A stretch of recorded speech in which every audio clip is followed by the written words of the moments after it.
हमारा ये एग्रीकल्चर का पहला पार्ट है, ठीक है।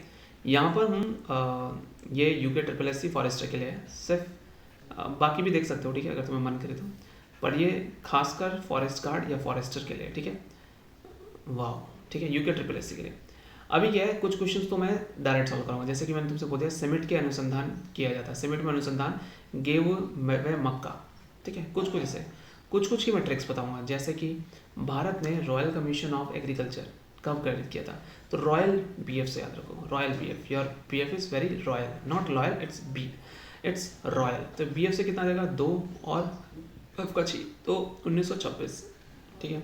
अब मैं तुम्हें ये भी बताऊंगा कि किस प्रदेश में गेहूं का सर्वाधिक क्षेत्र है। देखो सबसे ज़्यादा गेहूं कहाँ उगाया जाता है, यूपी में उगाया जाता है, ठीक है। कुछ लोग पंजाब सोच रहे होंगे, ठीक है, तो नहीं, Punjab is not a correct answer, ठीक है, ध्यान रखना। सबसे ज़्यादा जो गेहूं होता है वो यूपी में होता है। पक्का है भाई? हाँ पक्का है।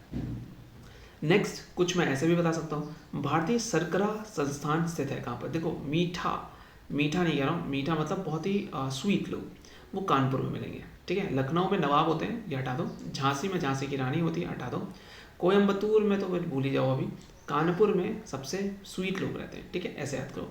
अभी देखो मध्य प्रदेश में सबसे ज़्यादा क्या होता है, सोयाबीन होता है। अब इसी का क्वेश्चन डिट्टो यहाँ पर मिलेगा। देखो सोयाबीन उगाने वाले प्रदेशों का विचार कीजिए, तो मध्य प्रदेश पहले नंबर पर आ जाएगा, तो पहले नंबर पर मध्य प्रदेश। अब देखो तुम्हें इसका आंसर ये मिल गया, बट तुम्हें तो यहाँ पे दिख रहा है दूसरे नंबर पर महाराष्ट्र होता है, तो इसलिए इसका जो आंसर है वो 3214 आएगा। तीसरे पे तुम्हें फर्क नहीं पड़ना चाहिए, चौथे में तो नहीं। यूपी किसके लिए फेमस है बताओ, गेहूं के लिए, ठीक है। धीरे धीरे देखिए, देखो अभी क्या है, यहाँ पर एक और आया है international crop research institute for semi arid. Semi arid के बारे में जहाँ भी बात आ रही है, तो सेमी एरिड मतलब पानी नहीं है, पानी नहीं मतलब बोलो तो क्या, हाइड्रेशन है, डिहाइड्रेशन है, डिहाइड्रेशन से हैदराबाद आ गया, ठीक है, ऐसे करके याद करेंगे। हरित क्रांति किसने दिया था, हरित क्रांति के बारे में तो तुम्हें बहुत पता होगा, राइट। चलो मैं भी कुछ तुम्हें क्रांति के बारे में बताता हूँ, चलो कुछ क्रांतियाँ आज तुम्हें गिना देता हूँ मैं, ठीक है। तो ग्रीन रेवोल्यूशन के बारे में बात करते हैं। ग्रीन रेवोल्यूशन देखो, अगर तुम्हें हिंदी इंग्लिश दोनों देखना पड़े तो वही देख लेना, ठीक है। इसका जो वो है, इसका रिलेशन है अनाज से, और इसके लिए कौन है, स्वामीनाथन, एम एस स्वामीनाथन, ठीक है। ऑप्शन में स्वामीनाथन था क्या, हाँ स्वामीनाथन था, ठीक है। ग्रीन के बाद आता है वाइट रेवोल्यूशन।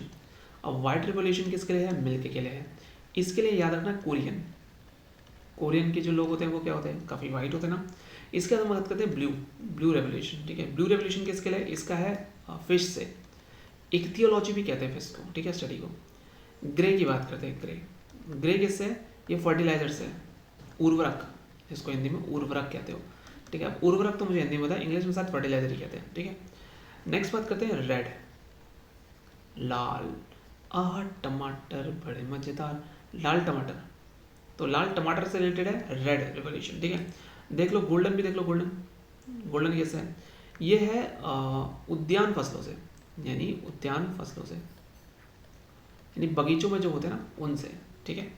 पीला येलो रेवोल्यूशन, येलो रेवोल्यूशन जो है वो तिलहनी फसल है, तिलहनी फसलों से इसका रिलेशन है, ठीक है। गोल क्रांति, आलू, गोल क्रांति, ठीक है, नाम ही गोल क्रांति। सिल्वर के बारे में बात करते हैं। सिल्वर जो है ये हैन से रिलेटेड है, यानी एग से रिलेटेड है, ठीक है, तो ध्यान रखना। मैंने सारे बता दिए, थैंक यू बोलो जल्दी से। हरित क्रांति एम एस स्वामीनाथन है, ठीक है। आगे कपास का अनुसंधान कहाँ पर है, नागपुर में, ठीक है, नागपुर में। तो नाग के पास जाने में तुम्हें प्रॉब्लम होगी। किस फसल का अधिकतम क्षेत्र उत्पादन है, किसका सबसे ज़्यादा है, तो धान का। हमारा भारत जो है वो चावल की खेती में सबसे ऊपर है, ठीक है। सबसे ज़्यादा खेती होती है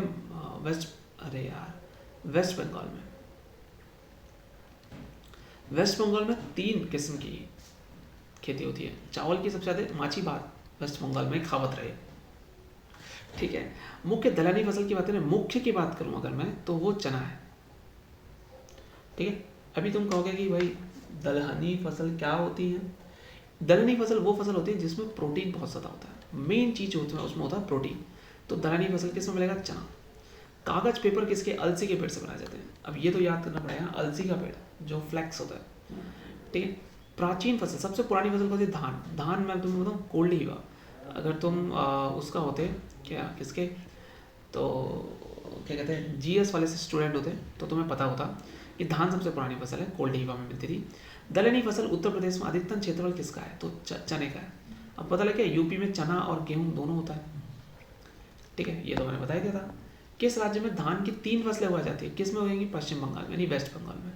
IRRI ये कहाँ पर है, फिलीपींस में है, याद है ना, ठीक है, फिलीपींस में है IRRI, मुझको तो याद है। नीली क्रांति किसे, ब्लू रेवोल्यूशन, मछली से, अभी बताया था, क्या बात है। गेहूं में हरित क्रांति का मतलब क्या है, यानी अधिक उपज देने वाली जातियों का अधिक प्रयोग का आधार है, यही है, ठीक है। CAZRI कहाँ है, CAZRI है जोधपुर में, ठीक है, जोधपुर ऐसे लिख लो, वैसे होता तो जे से है, कोई मुझसे नहीं कहेगा, पर जोधपुर, जोधपुर, ठीक है, ऐसे याद करेंगे, जोधपुर, CAZRI। कृषि अनुसंधान परिषद, अच्छा बताओ IRRI कहाँ पर है, ये फिलीपींस में है, अभी पढ़ा था, क्या बात है। रॉयल BF, रॉयल अनुसंधान कहाँ पर, कब बना था, 1926 में बना था, BF से याद है ना, ठीक है। परिषद के प्रथम महानिदेशक कौन थे, कृषि अनुसंधान परिषद जो हमारा बना था उसके कौन थे, BB पाल, कौन थे, BB पाल। मैं तुम्हें डोंट वरी वो भी बताऊंगा, क्या क्या कहते हैं इंस्टीट्यूट बनाने का नहीं, छोड़ो, जितना क्वेश्चन हैं उतने देखेंगे। सबसे पहला विश्वविद्यालय 1960 में हुआ था, इसका नाम क्या था, GBPUT, पंतनगर में तो है, 1960 का है, ठीक है। प्रथम कृषि विश्वविद्यालय हमारे भारत में। नॉर्मली बोरलॉन्ग जो है वो गेहूं से रिलेटेड है, ठीक है, बोर, लोग बोर हुए तो लोगों ने छोड़ो। अगला एग्रीकल्चर की बात करते हैं, एग्रीकल्चर खेत में तुम जाके क्या करते थे, ठीक है, तो ये लैटिन वर्ड का है, समझदार लोग समझ गए। प्रथम सिंचाई आयोग, एग्रीकल्चर खेत से आएगा, ठीक है, ध्यान रखना। प्रथम सिंचाई आयोग का गठन कब होता है, याद रखना, सिंचाई आयोग 1901 में आया था, जहाँ पर प्रथम कृषि विश्वविद्यालय 1960 में आया था, रॉयल BF 1926 में आया था, ठीक है। हाँ, एग्रोनॉमी किस वर्ड से ले, देखो एग्रोनॉमी, देखो ना, एग्रीकल्चर खेती है, एग्रोनॉमी एक स्टडी है, तो वो क्या है, ग्रीक, एग्रोनॉमी ग्रीक, ध्यान रखना, ये याद हो जाएगा तो ये तुम अपने आप याद करोगे, लैटिन मत कर देना इसको प्लीज। कितने क्वेश्चन है, अरे भाई साहब बहुत क्वेश्चन है यार, ये रिकॉर्ड हो रहा है ना, हाँ, या मेरा एक लेक्चर रिकॉर्ड नहीं हुआ, मुझे बड़ा गुस्सा आ रहा है।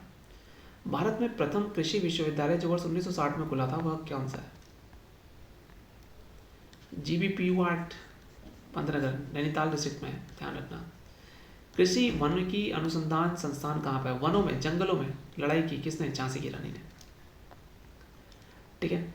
इंटरनेशनल, अच्छा मुझे बताओ कपास की खबर है, नागपुर में, बहुत बढ़िया, मैं खुद ही बता दे रहा हूँ, खुद ही पूछ रहा हूँ। इंटरनेशनल मेट्रोलॉजिकल ऑर्गेनाइजेशन कहाँ पर है, IMO 1873 में हुआ था, IMD 1875 में हुआ था, OD, ठीक है।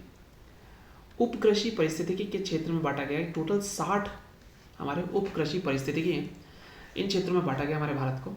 वर्तमान 0.05 हेक्टेयर प्रति व्यक्ति वन है हमारे पास। मौसम वेधशाला पुणे में है, तो पुणे में, ठीक है, मौसम वेधशाला, ठीक है, तो मैं पुणे में एक बच्चे को मैंने पढ़ाया ऑनलाइन, जाके पूछना पड़ता उससे। कितने भाग पर जलमंडल, 71%, ये कोई क्वेश्चन नहीं हुआ। IMD 1875 में, IMO कितने में, 1873 में, ठीक है। अमेरिकन सोसाइटी जो थी हमसे लेट थी 1988 में, हम इंडियन 1955 में, देख रहे हो। सोसाइटी ऑफ एग्रोनॉमी जो है वो इस तरीके से 1988-55। ऐसी फसल कम से कम 8 घंटे चाहिए, जौ की खेत फसल है, धान को पानी चाहिए तो प्रकाश की जरूरत नहीं है, गेहूँ को चाहिए, ठीक है, चने की जरूरत उतनी नहीं होती। फलों वाली फसलें खरबूजा, तरबूजा, खीरा, ठीक है। जलवायु क्षेत्र कितने हैं, देश 15। वन परिस्थिति कितने हैं, 60। कृषि परिस्थिति वो देखो ना, यहाँ पर तुम देखोगे तो उप कृषि परिस्थिति क्या है, 60। कृषि परिस्थिति कितने हैं, 23। तो कृषि परिस्थिति की कितने, 23। उप कृषि परिस्थिति की कितने, 60। और कितने जलवायु क्षेत्र हैं, क्लाइमेटिक रीजन कितने पार्ट है, 15 पार्ट में। तो ये तीनों याद होने चाहिए, ठीक है, याद कर लो, नहीं है तो यार। पीएच मान के आधार पर लवण प्रतिरोधी कौन सा पौधा है? जई का पौधा है। ठीक है, ये लवण प्रतिरोधी है, एसिडिक मीडियम में इसको उगा सकते हैं। कृषि वानिकी अनुसंधान संस्थान कहाँ पर है? कृषि वानिकी अनुसंधान झांसी में, अभी पढ़ा था। वन में कौन जाती है? झांसी। दोबारा आ गया। शस्य विज्ञान क्या होता है? एग्रोनॉमी, जिसमें विज्ञान और कला दोनों होता है, ये आ गया। इसके पिता कौन है? कृष्ण जी हैं। ठीक है, पीट्रो डे कृष्ण जी हैं, पीट्रो डे कृष्ण जी हैं, पीट्रो डे कृष्ण जी हैं।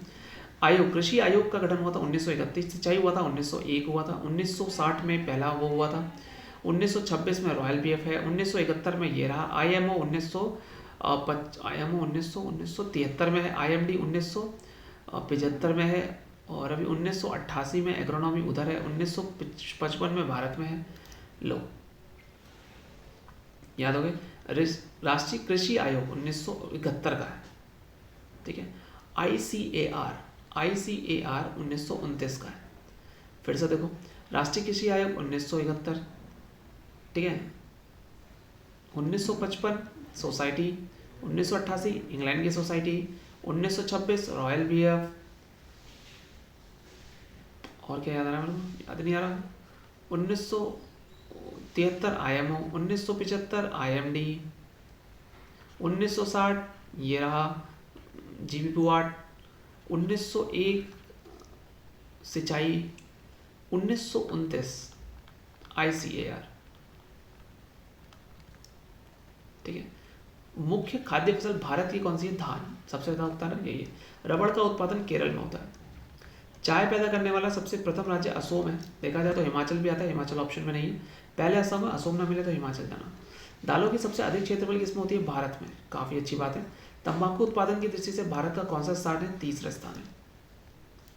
ठीक है, भारत में दलहन का सर्वाधिक कौन सा होता है? मध्य प्रदेश में। बताया था ना, एमपी में दलहनी फसल कौन? दलहनी फसल क्या होती है? इसमें प्रोटीन सबसे ज्यादा होता है, बताया था। ठीक है, तिलहनी फसल किसे कहते हैं? इसमें तेल निकलता है इसमें सबसे ज्यादा। रेशे वाली फसल किसमें होती है? जिसमें रेशा निकलता है। सरकरा कौन सी होती है? कानपुर में, बताया था मैंने। ये चीनी से तैयार की जाती है, मतलब इससे चीनी तैयार की जाती है। गन्ना, चुकंदर, चुकंदर जो होता है वो 2 साल वाला है, 2 साल में इसकी फसल पूरी होती है। मस्त बात बताई मैंने तुम्हें, जाओ कमेंट करके बोलो वाह भाई वाह। उत्पादन की दृष्टि से भारत में काफी पैदा करने वाला प्रथम राज्य कौन सा? कर्नाटक है कॉफी के लिए। चाय के लिए असम है, कॉफी कर्नाटक में, क्योंकि काफी बिजी लोग रहते हैं वहाँ पर, सॉफ्टवेयर इंजीनियर्स, जैसे कि मैं वहाँ रहा था। रेशम उत्पादन कहाँ होता है? कर्नाटक में होता है। रेशम, कॉफी दोनों कर्नाटक में मिलेगा। C4 मक्का, मक्का 4 वर्ड में आ जा रहा है। अभी गेहूं C3 होगा। बिना मिट्टी के, हाइड्रोपोनिक्स कहते हैं इसको, पौधों की वृद्धि गैस्कोग्राफ मांगता है। ठीक है, राष्ट्रीय बीज निगम 1963 में स्थापना की थी, 1963 में। अभी तो 1929 में भी आया था। ठीक है, देखो ये कि 2 याद रख लेने तुम्हें, ये मेरे को भी याद नहीं हुआ साथ, वरना भी मुंह से निकल ही जाता। ICAR 1929 और कृषि आयोग 1971, कृषि आयोग 1971, 1929 13 ICAR। ठीक है, बीज निगम 1963 का है। C3 पे पौधा कौन सा? देखो गेहूँ, देखो गेहूँ 3 वर्ड में आ गया। अरे लो यार, नहीं तो 4 आ जाएगा, छोड़ो। गेहूँ याद रखना C3। ठीक है, कंपोस्टिकुल सूरजमुखी, सोयाबीन दलहनी फसल, प्रोटीन मिलेगा। नशे वाली चाय में यूज़ किया जाता है। ठीक है, चाय को आयात किसका किया था? सबका नहीं किया जाता, धान का नहीं किया जाता। यहाँ से अपन चावल भेजे जाते हैं। रबी की फसल कब बो जाती है? अक्टूबर में बो जाती है। ध्यान रखना, अक्टूबर में बो जाती है। 37 डिग्री, नहीं रबी की तो ठंडी होती है ना, ये न्यूनतम तापमान 3 से 5 डिग्री होता है, और 21 से 30 डिग्री के आसपास कर सकते हो आप रबी, और वो तो फिर 47 से 35 चली जाती है। रबी जो होती है वो ठंडी की फसल होती है, ठंडी फसलें। ठीक है, बोते समय कम, कटते समय ज़्यादा। खरीफ की फसल सरसों, परसों खरीफ, सरसों। घर का निर्माण शिकारी युग में करना स्टार्ट कर दिया था। गेहूं को काला कीट रोग किस में होता है? फफूंदी के कारण होता है, फंगस के कारण काला कीट रोग होता है, काला कीट रोग। ठीक है, फफूंदी से कौन सा नहीं होता? झुलसा नहीं होता। डॉम्पिंग ऑफ होता है, उकटा होता है, मोजैक होता है, झुलसा फंगस से नहीं होता। गन्ना में रेड रॉट होता है, गन्ने में शुगर केन में रेड रॉट होता है, वो भी फंगस डिजीज है। झुलसा फंगस डिजीज नहीं है, ठीक है, तो ये चीज ध्यान रखनी है। कृष्णकांत रोग आलू में किस तत्व की कमी से होता है? ऑक्सीजन की कमी से होता है, इसे बोलते हैं ब्लैक कलर जो आता है।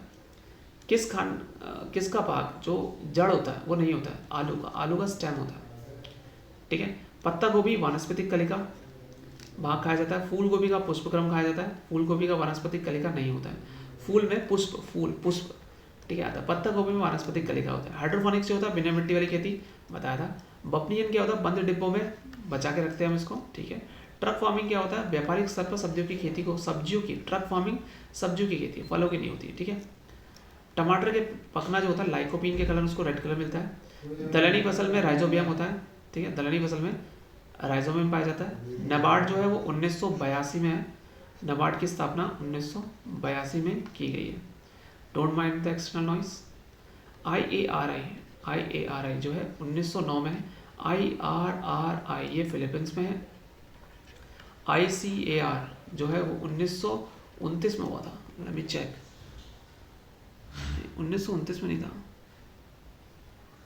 मैन। ओह क्या बात है, ये देखो ICAR कहाँ पर? 1929 में। कृषि आयोग 1971 में। कभी कभी तो मुझे लगता है कि मुझे याद ही हो गया। 1909 में IARI हो गया है, ठीक है, IARI। तो ICAR बड़ा है, A छोटा है, तो 1909 में कर देंगे, ये 2 हटा देंगे, मतलब ये 2 हटा के 0 कर देंगे, ठीक है। जो भी तुम्हें याद रखना है। FCI की स्थापना 1965 में की थी, काफ़ी इंपॉर्टेंट है। 1965 में FCI की हुई थी, ठीक है। तो ये अगर मैं लेके चलता हूँ FCI में फी आयरन मिलेगा, ठीक है। कृषि उपज के समर्थन मूल्य का निर्धारण कौन करता है? Agriculture price commission. यही एग्रीकल्चर प्राइस कमीशन ही इसको प्राइस के बारे में डिस्कस करता है। 21 मार्च को हम वन दिवस मनाते हैं। हरित क्रांति के जन्मदाता याद रखना बोरलॉन्ग है, इसलिए ये गेहूं के लिए अवार्ड दिया जाता है इनको। स्वामीनाथन नहीं है। भारत में हरित क्रांति के जनक कौन है? MS स्वामीनाथन। बट कृषि में हरित क्रांति के जनकदाता बोरलॉन्ग है, ठीक है। लंबी अवधि के ऋण उपलब्ध कौन करवाता है? भूमि विकास बैंक। सबसे पहले कृषि विकास का कार्य किसके द्वारा किया था? निकेतन योजना। निकेतन क्या था? रविंद्रनाथ टैगोर, ये देखो, ठीक है। अंत्योदय योजना राजस्थान ने शुरू की थी। प्रयोगशाला से खेती तक ले आने का मतलब यह है कि हम अपनी चीज़ों को जानकारी किसानों को देंगे। बोरलॉन्ग जो है वो कृषि के उसमें दिया जाता है, अभी बताया था, ताकि वो हरित क्रांति के जनक हैं। विश्व के देखा जाए तो कौन सा जल पौधे आसानी से ग्रहण कर लेते हैं? उसे कोशिका जल कहते हैं, ठीक है। कोशिका जल जो होता है वो ले लेते हैं। अधिक सिंचाई किसके द्वारा होती है? कुएं और नलकूप से मैक्सिमम होती है। दलहनी फसल खुद का नाइट्रोजनीकरण क्या देती है? इनको जरूरत नहीं होती। यूरिया में अमाइड के फॉर्म में आपको नाइट्रोजन मिलता है, अमाइड के फॉर्म में, और कितना % नाइट्रोजन होता है? 46%। सो या दैट्स ऑल फॉर टुडे। हमने यहाँ पर पहला पार्ट किया है, इसमें बहुत सारी चीज़ें हैं समझने के लिए, पर इतना काफ़ी है।